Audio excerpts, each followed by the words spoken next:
Hey everyone, it's Phil. Yes, I know.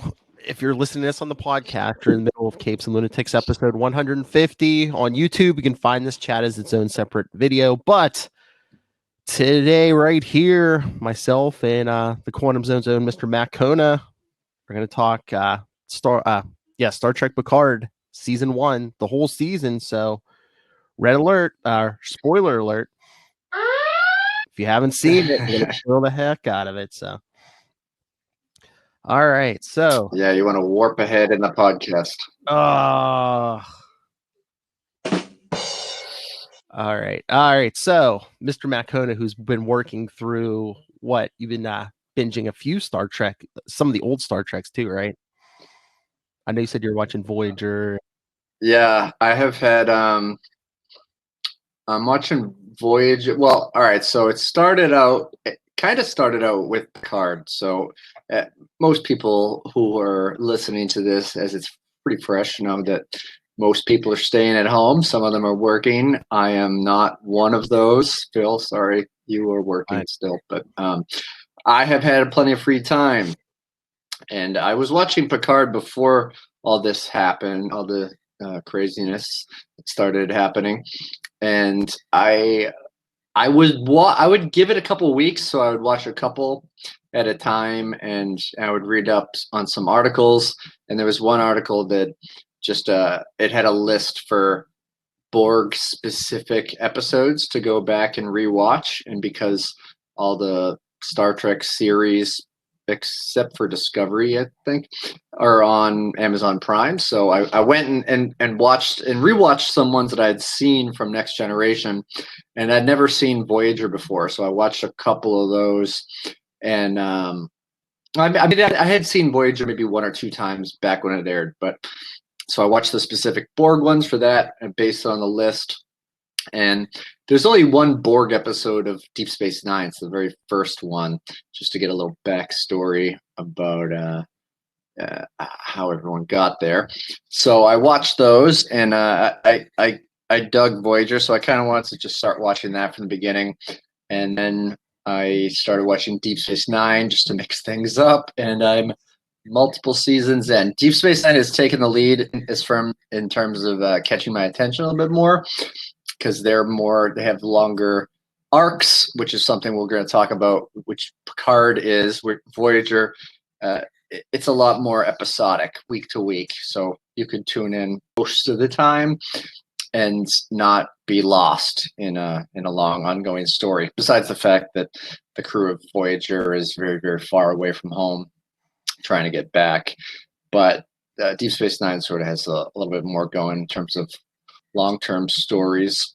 I mean, Star Trek Next Generation was very episodic too. I mean, we kind of know more about the characters and their backstories, and they related to future episodes more, but it was also one that I started watching as a kid in syndication, so it was on at 7:00, but new episodes were still airing. I think it was on Saturdays. So some things were, I mean, usually if there was a one or two parter, they would play them back to back. But for the most part, they just aired them willy-nilly. So they went from having collars on their shirts to having the tight shirts with no collars in the first two seasons. And so that's what long story short, I'm watching a lot of Star Trek. I've got some old Star Trek Communicator magazines that I bought from eBay. I read like 3 of them yesterday.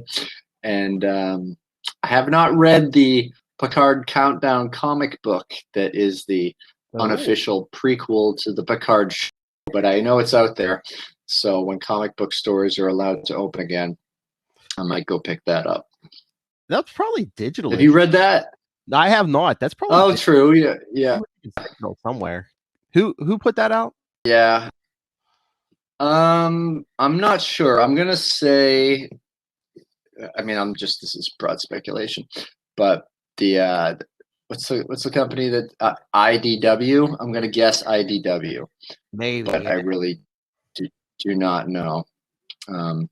Let's see. I'll do a little research. But yeah, I'm watching a lot of Star Trek. I'm catching up for missed time, and I was excited Next Generation's my first love, so to have Picard come back, and this is, the last thing that we saw him in was Nemesis, which I remember liking at the time. It's a bit of a tough ending, and it's kind of not as revered as the others in terms of other Star Trek fans, how that happened, how it happened to end. I mean, even with the cast, like Picard kind of wasn't that happy with it. He wanted another story, and I think that when he got the script for this, it kind of appealed to him. Oh yeah, they said. I think he even said like for years they've tried to get him to come back to do some kind of Next Generation thing, and he said no. But I guess he said if he was coming back for this, it had to be something different.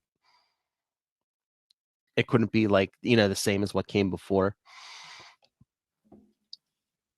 Mm-hmm. So he must have liked this. I like that he's like Sir Patrick Stewart's like an 80-year-old actor, but he's playing a 94-year-old. Yeah, they do reveal that in the episode 10. I was like 94. I mean, it's. I mean, I have so many different thoughts about this. It is IDW that put out the Picard countdown. Oh, yeah, right. Yeah. So, it was 3 issues. It started in November. I think probably right before the show started. And I think issue 2 came out before episode 2, December. Then the last one was late January. So, and here, let me look up one. There's dig into those. I keep meaning to like download it or whatever. There's like a prequel novel out there too. It's like a hardback. I heard about that. Yeah, in fact, so I went to in Massachusetts. Basically, they put out a voluntary call for non-essential businesses to shut down, and I went to my local comic shop and went and got some stuff before that happened. And the woman who was working there mentioned that there was a novel. They were sold out of it, but yeah. But yeah, it's so many Star Trek novels. Yeah, but I keep meaning to like download this. Yeah, because I found it's Star Trek Picard, The Last Best Hope. Okay. And for those of you who aren't maybe not be big readers, there's also an audiobook of it also. Looks like. Oh, nice. So Last Best Hope. All right. Yep. I'm pretty sure it's I'm looking for the description here. I'm pretty sure it I don't know if it's during the time when he's like helping the Romulans evacuate and stuff. It's like it's like stuff leading up to the show. It could be. I know that the comic book deals a little bit more with the origins of his Romulan housemates in his chateau in Paris that we meet in the first episode. Yeah. Oh yeah, those Romulans. Yeah. Now, yeah, those Romulans aren't they like former? Are they former Tal Shiar? I'm trying to remember. It's been a while. I've been watching it. I think they are. Yeah. That was one of my only disappointments. Is like we didn't get back to them, but I guess maybe by season 2. That's true. Yeah, there's a lot that's pretty wide open, I guess. So because yeah, I mean we don't right to the end, but there's this. I mean, this show has a pretty big cast, a lot of new characters who are familiar faces that they're on other Star Trek shows that come back, and it there's a lot more possibilities going forward. So what did you going 10 forward? So do you remember what did you think when you watched like the first episode? Were you like really impressed, or were you just like, oh, this is Next Generation, or? Well, I did like it. I mean, it's kind of it's tough because the Next Generation, it was it ended in the late 90s, right? 90s. The late 90s because it's 7 seasons. Started in 88, mid 90s, yeah. Yeah, 94. And 94, and then they did the movies up till 2001, I think, maybe 2002, and So, I mean, the show, the set, and the format, it's very play time, and there's been obviously like a revolution in television and in movies, especially when it comes to science fiction, which is the graphics and all the digital attributes that can be added to it are so high end now. So this was, I knew it wasn't going to be a set piece like Next Generation. And it was more of, I guess, what you would call prestige television, sort of. And it was big. It was kind of like, like a movie, like a Marvel movie or a Star Wars movie in some regard. And but so I knew it wasn't going to be like Next Gen. It was just going to, in the three movies came out. So I was a little bit surprised that I would see Boston in the first episode. I'm recording this in Massachusetts, and I did find a landmark, a very important landmark, Faneuil Hall Marketplace, where the American Revolution was planned, pretty much. Ooh. And that's still there, along with some fancy space buildings and the Ferengi Commerce Society or something like that. Oh yeah, because haven't you been reading the Ferengi Rules of Acquisition? I did. I that was in my reading yesterday. I have Ferengi Rules of Acquisition. It's not all 285 rules though. It's only about 70, which is kind of a thing for those Ferengis out there. They want you to buy the next couple editions to get all of the rules.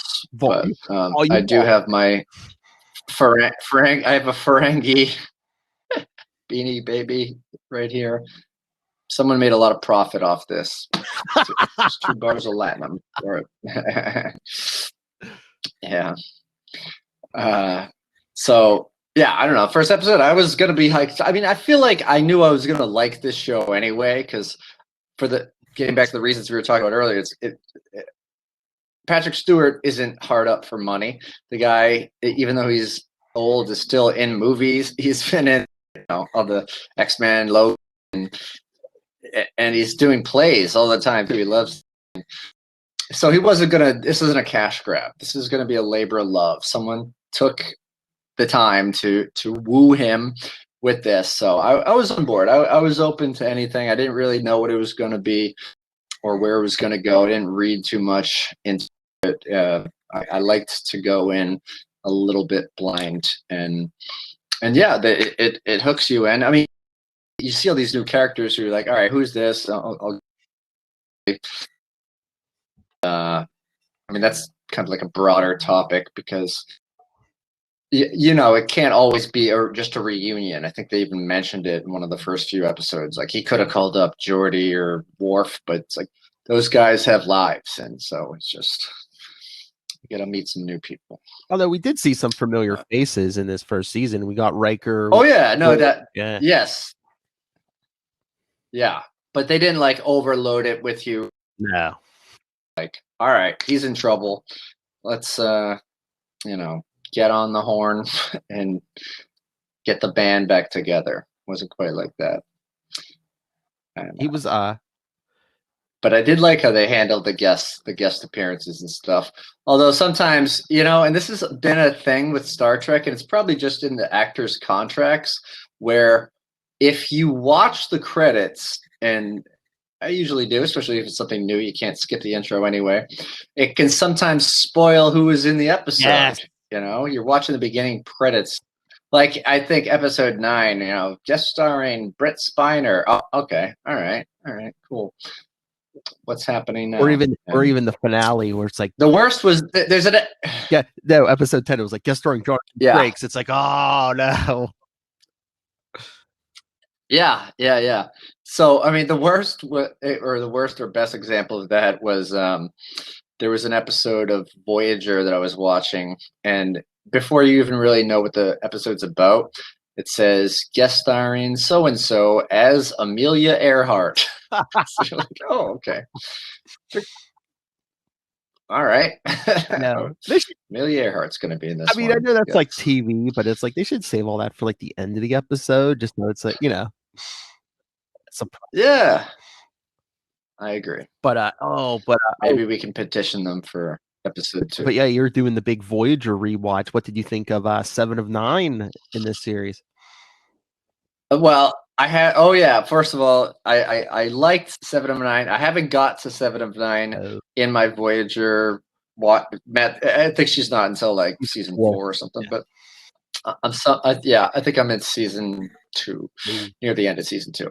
But yeah, so I was familiar with 7 of 9 because I had rewatched the certain Borg episodes that they had mentioned it would be good to rewatch leading up to Picard.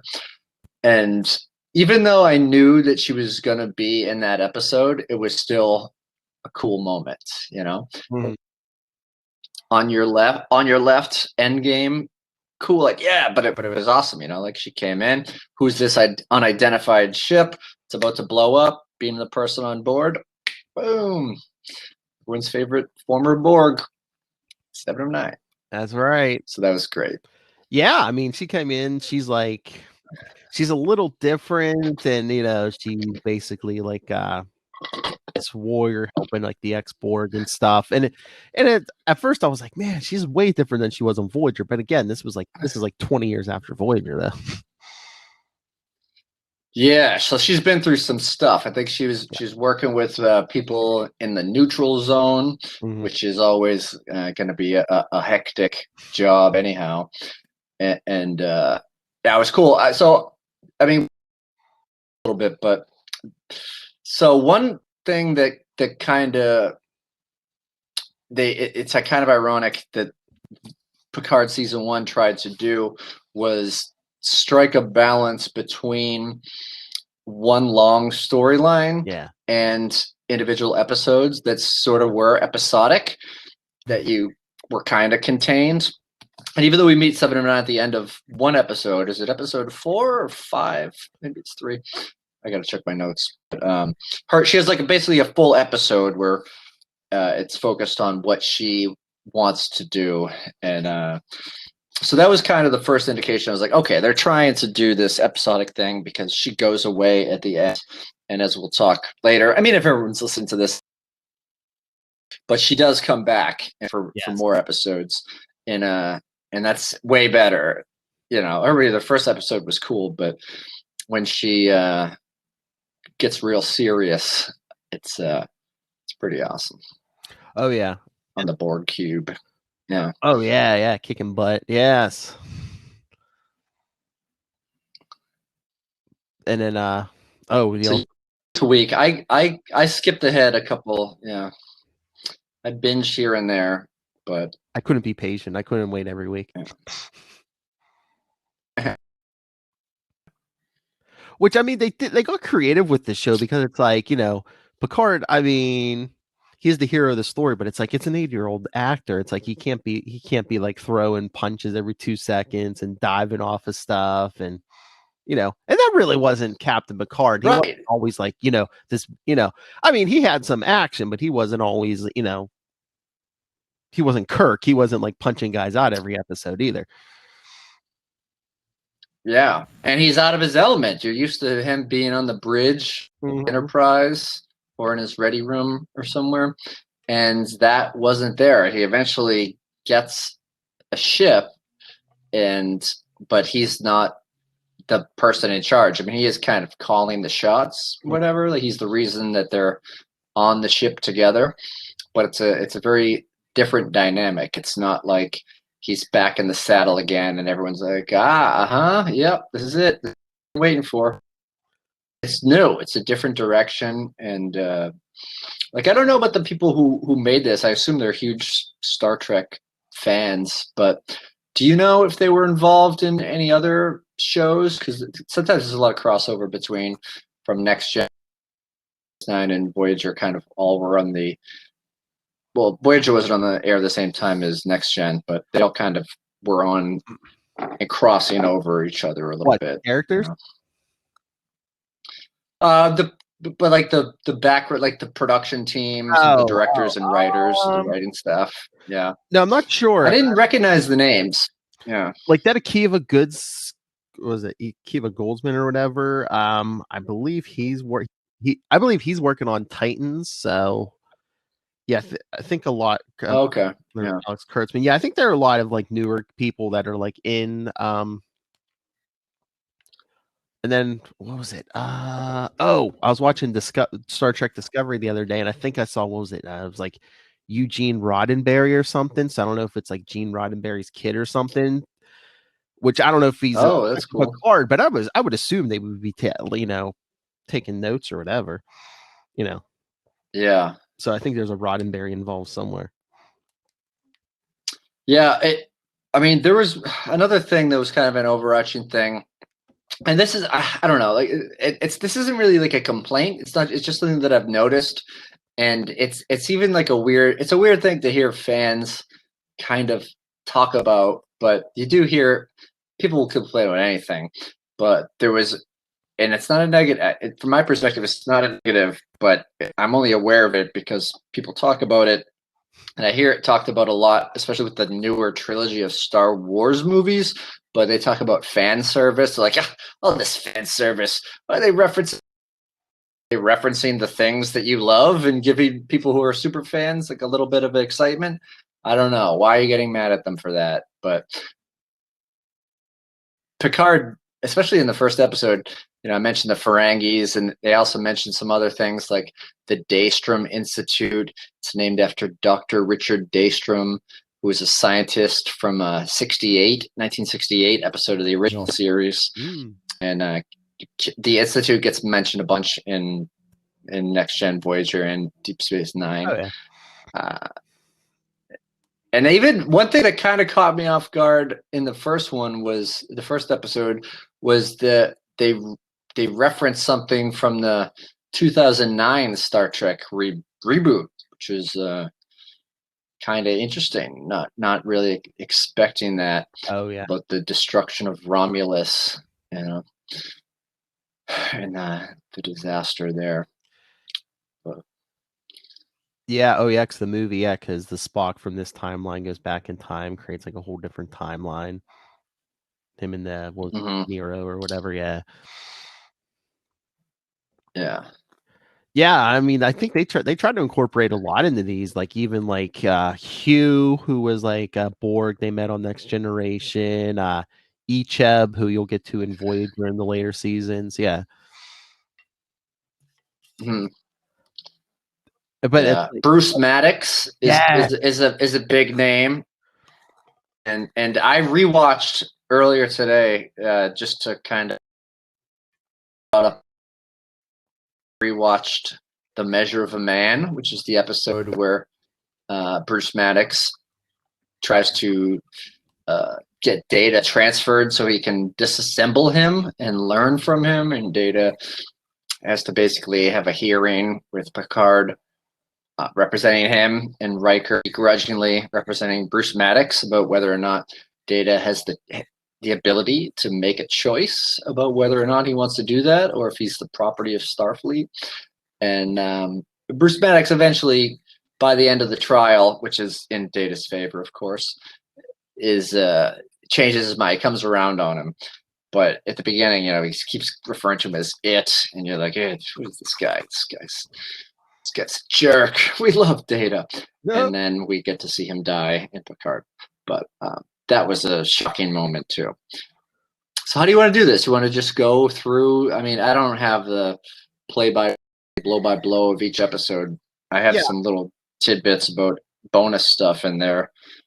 I mean, I was just going to try to go in order. It's like, okay, hey, we met these characters episodes, but it's like the first episode. I mean, this young woman comes to Picard for help after getting attacked, and then after she's killed, it's revealed she's she's one of these what do they call them? Synthetics. Yeah, rogue synthetics. Yes, the synthetic life has been outlawed after the attack on Mars. Then we discover. Yeah, she has a vision of Picard, and that's why she seeks, because he's also on the TV or whatever the equivalent is. Then kind of talking a little smack about Starfleet when a reporter asks him a question. It kind of goes against toeing the company line, which caused. Well, yeah. Well, yeah. the That's ripples. that's like the big. That's like the Yeah. big theme of season 1. It's like, yeah, years ago, what was it? Romulus's son was going Nova, so Picard leaves the Enterprise and like heads up this task force to help the Romulans. Well, they help them evacuate, and then I guess what is it? The fleet was on Mars or something, but yeah, these rogue synthetics attack Mars, and there's this big attack, and then after that, like Starfleet basically abandons the Romulans, so Picard quits Starfleet. He's like, "No, this isn't my Starfleet anymore." Yeah. Retires to his French and to his French vineyard. Yeah. Yeah. And the Romulans, they're in the midst of a reclamation project, so they must be scattered around the universe. Maybe some of them are on Remus. I don't know. But on a Borg cube. That's the reclamation project. Yes. Yeah, that's a great reveal at the end of. Is it the end of the first episode? I think. Yeah, they pull out and yeah. Second episode. Yeah. Either the first or the second. Yeah, they pull out. It's like a Borg cube. Yes. But yeah, that was pretty awesome. But yeah, this girl comes to Picard to help. She eventually gets destroyed, but then Picard learns, which is a shock. But he learns she had a twin sister because they get created in pairs because they were the daughters of Data. Yeah. And even though I don't think he gets mentioned in this particular series, Data, a twin, in a way, lore. Yeah. Who could use contractions and was evil.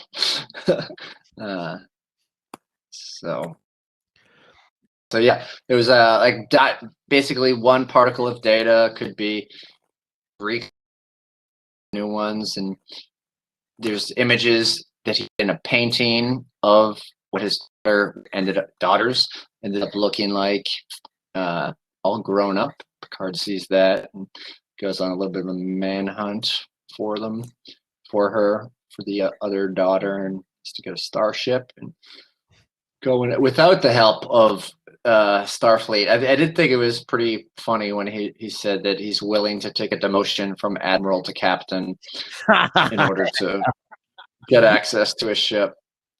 Isn't that security badge, that sticker to go in? Like, don't you know who I am? I'm kind of a legend around here. I've ever heard of Captain Picard Day? Come on. Haven't you heard of the Picard maneuver? Yes. Yeah. Oh, my Lord. Was away from Ferengis. Yes. Oh my Lord, there's a whole inside joke about that thing. Have you been watching any of the episodes of the Ready Room with Will Wheaton? So I have not. And shows out now that if you're listening to this in the month, actually the offer ends at the end of April, but you can get CBS All Access for free for a month. Yeah. So I might go check that out and then check out the Star Trek, the new show. What's it called again? The Discovery. Yeah, Discovery. Yeah, Discovery. But yeah. Discovery is cool. It's like a prequel. It's like right before the original series, because Pike, you got Captain Pike, who, in season 2, who, the guy who played Black Bolt in Humans is Captain Pike. He does a much better job here. So, give the guy good material. He can do a good job. Yeah. Oh, which says Pike City is named after the Pike City baseball team that gets mentioned in DS9. Ben Sisko's girlfriend's brother plays for them. Oh, but no, what I was saying on the Ready Room, they were talking about the Picard maneuver. I guess like on the set of Next Generation, they had something they called the Picard maneuver, when they pull down their shirts and stuff. They called that the Picard maneuver. Because I guess Gene Roddenberry beginning wanted their uniforms to always be like, flat and straight and everything. So yeah, every time he'd get up, Patrick Stewart would pull the thing down. Of course, Jonathan Frakes did it later on too. But yeah, they called that the Picard maneuver. Oh yeah,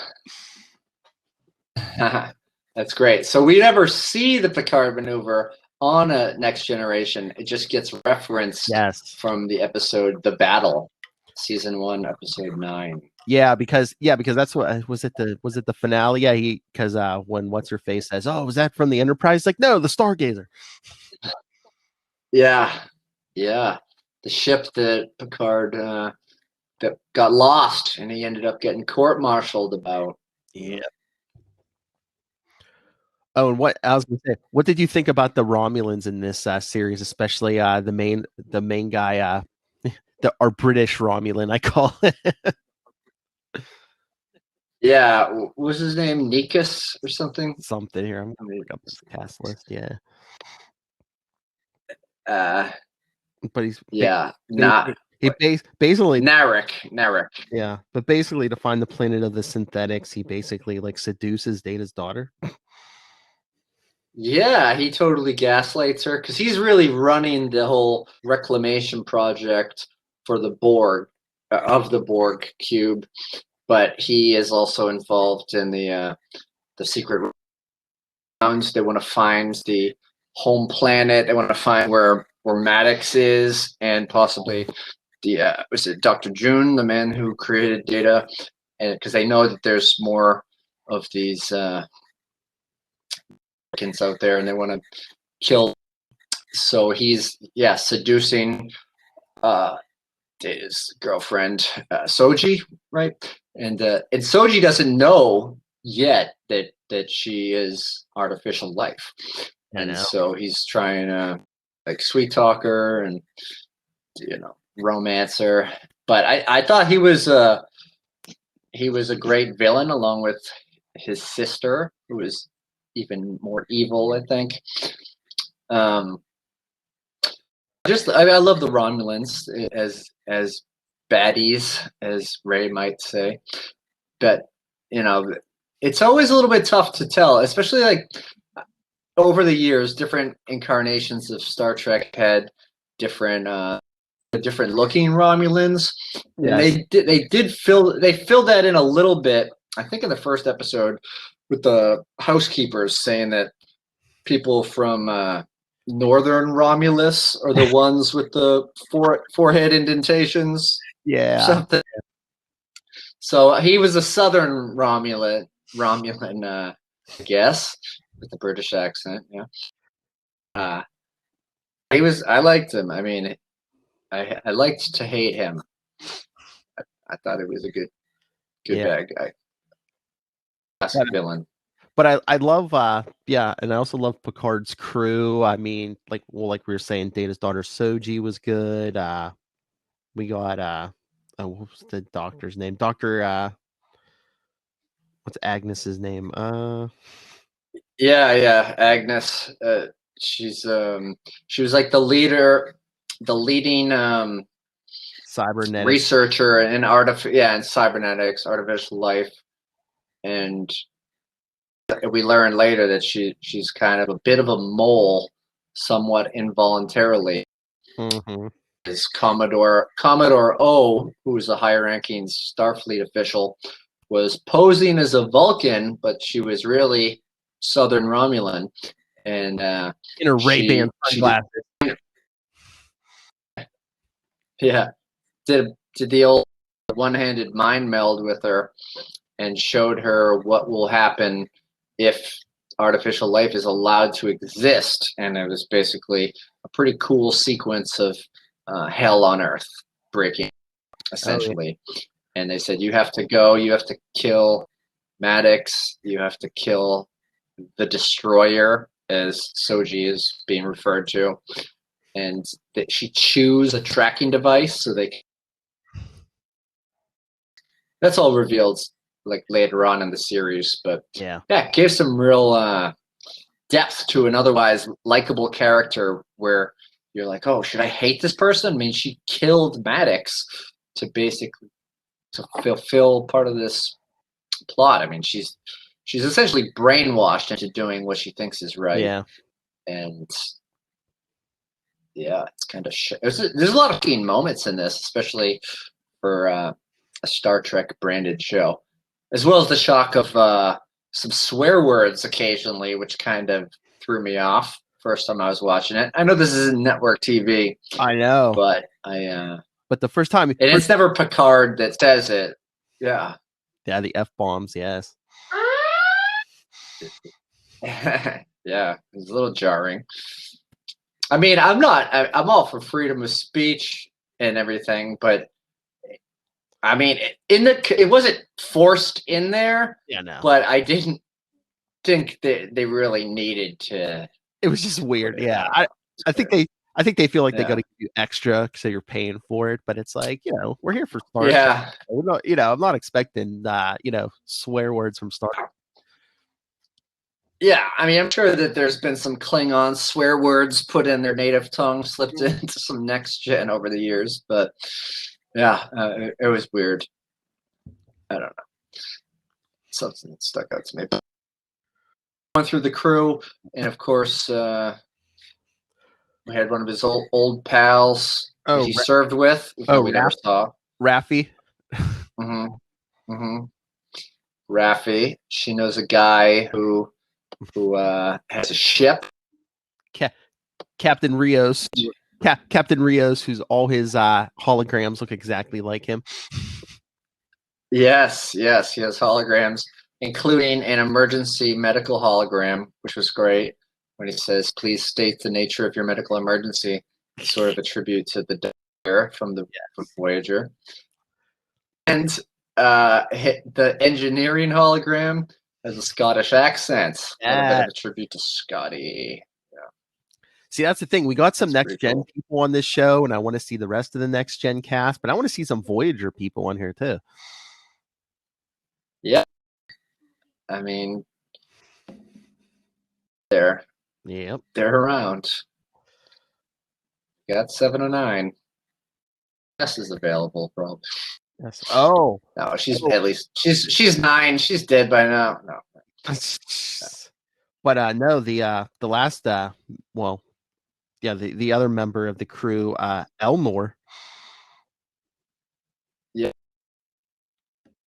The Romulan orphan nun. He's a male nun. He's from a colony of mostly females. Yeah, he was raised by like Romulan warrior nuns or something. Yes. Yep.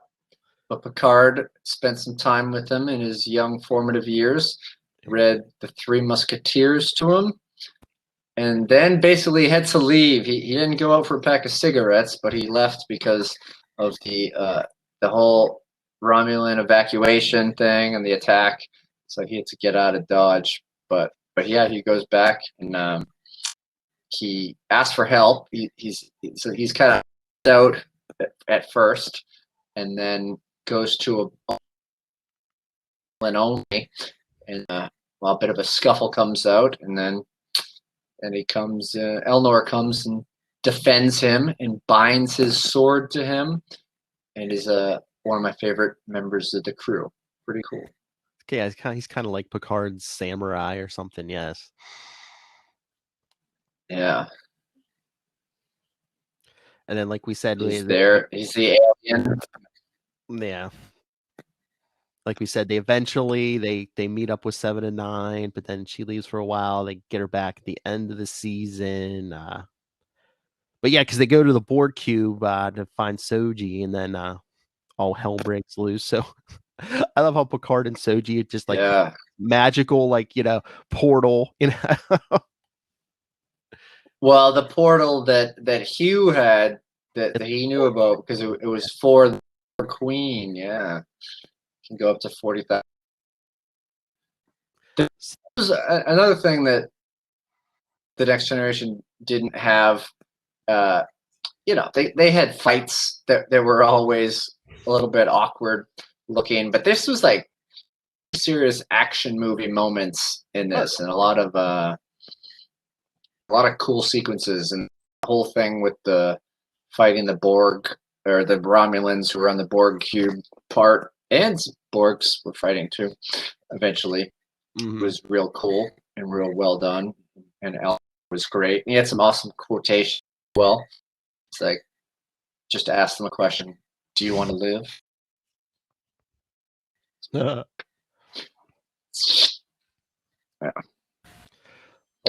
Yeah, lots of action, but then Yeah, Picard and Soji take the portal and meet up with Riker, Troy, and their daughter. Yeah. At the number 2 rock from the sun planet, I guess. Yes, Riker, Troy, and their daughter Kestra. Do you know what significance the name Kestra has? No, I don't. That was Troy's sister, older sister, who died when Troy was a baby. Oh. Yeah, I think it was the last season. It's either season 6 or 7. Yeah, they reveal that on Next Gen. So yeah, and the daughter first. She shoots an arrow at them.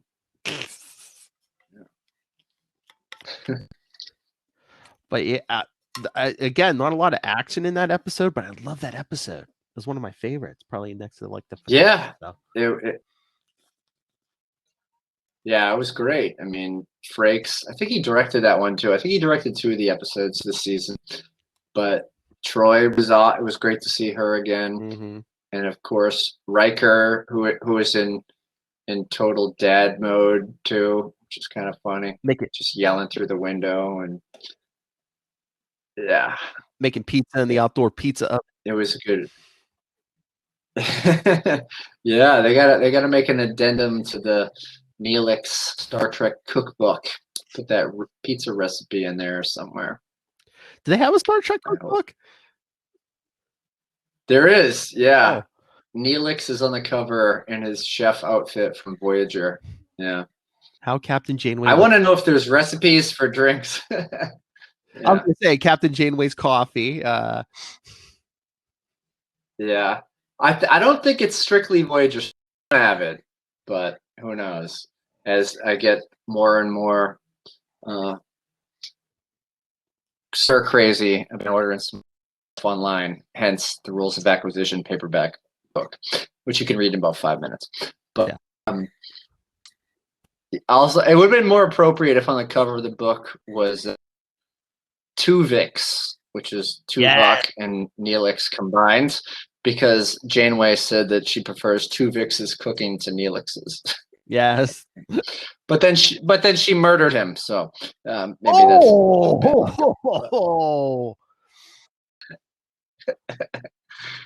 There's a recipe for fried Tuvix. I don't know. Man, you're brutal. Yeah.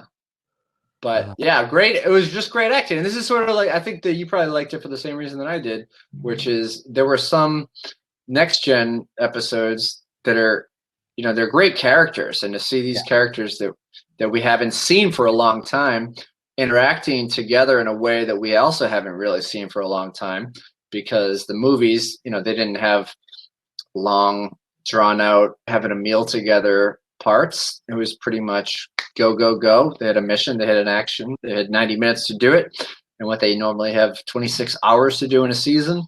So yeah, it was just reunited with his 2 old past. You get to hear a reference to another old Next Gen person or persona that we don't see, which is Data's cat Spot. Gets mentioned by Elnor at some point. Wait, Elmore mentioned Spot? Yeah. He mentioned Spot, who Worf took ownership of. Yeah. Oh, did you hear? I don't know if it's in the book or something, but they were saying, I don't know if he's still there or not, but like when Picard left the Enterprise and like Riker retired, and since Data was dead, I guess Worf became captain of the Enterprise. Oh, I think that I feel like maybe I had heard that. Maybe it's in a book or something. Yeah, I don't know if it's in the book or the comics or something, but yeah, I guess. But yeah, with the Riker and Picard retired and Data dead, yeah, Worf. It was Captain Worf. Yeah, or maybe it got mentioned in Deep Space Nine or something, or there was like a crossover, because I definitely remember Worf being at the captain's seat at some point. That's cool. I think it might have been that after detail. Deep Space Nine, but yeah, I think at some point, yeah, they. Yeah. Huh. Although Yeah. I don't know. I mean, I don't know after the finale. I don't know the state of the Enterprise because we didn't get the Enterprise.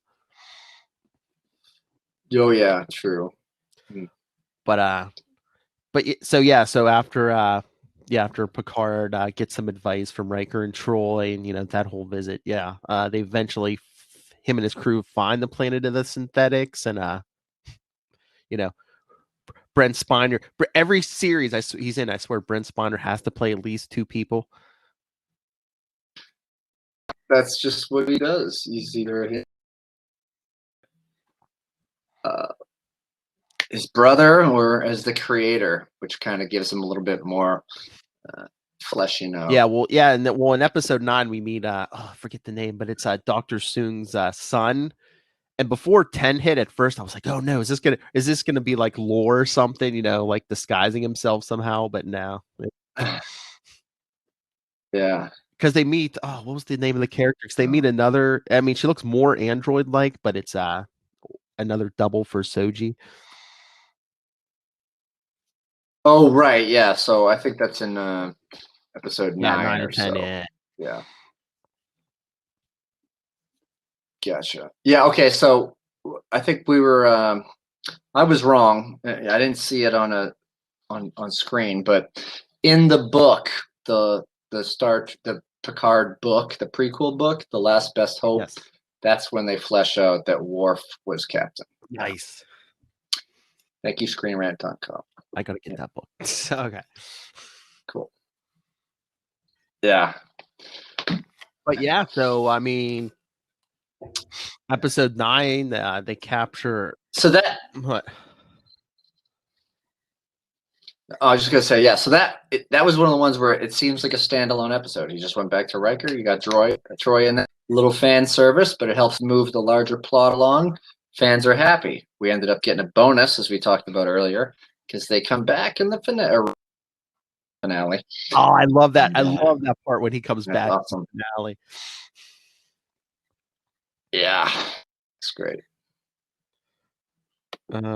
Yeah, because they capture the what's the Romulans? Oh, Narak again.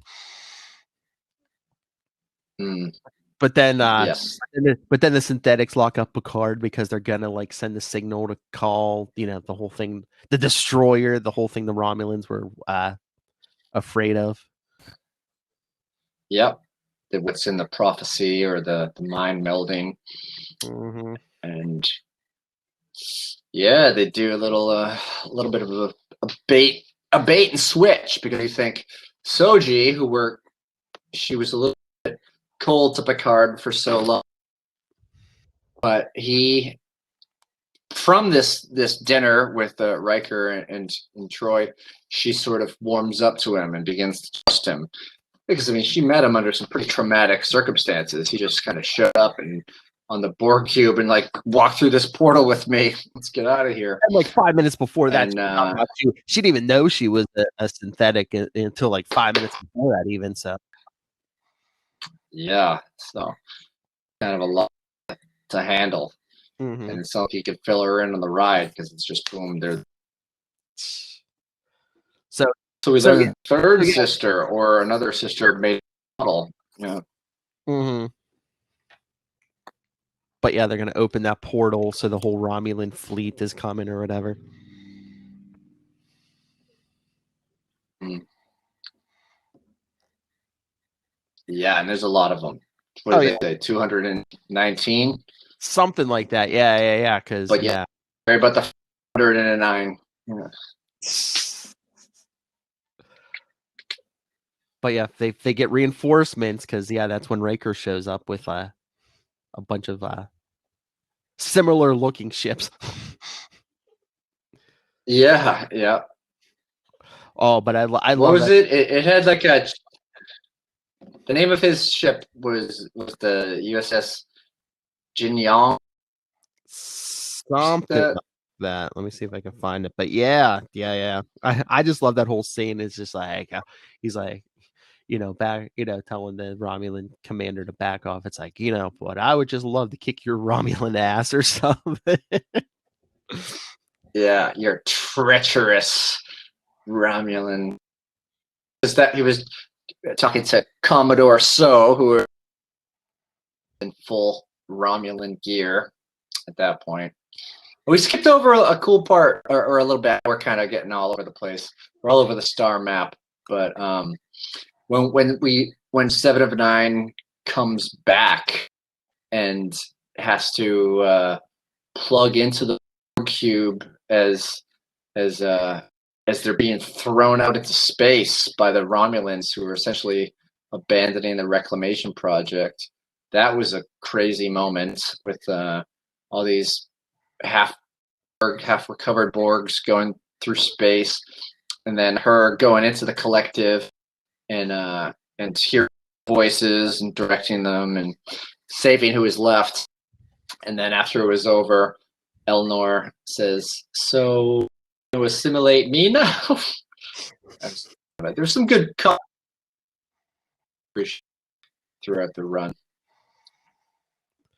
But yeah, the Riker ship was the Zhenghe, Zhenghe. Yeah, they say it's the tough. He says it's the toughest, fastest, most powerful ship Starfleet has ever put into service. Name. This is all from a Newsweek article. The name of the ship is it was named after a 15th century Chinese diplomat and admiral who controlled a group of treasure ships known as the Starfleet.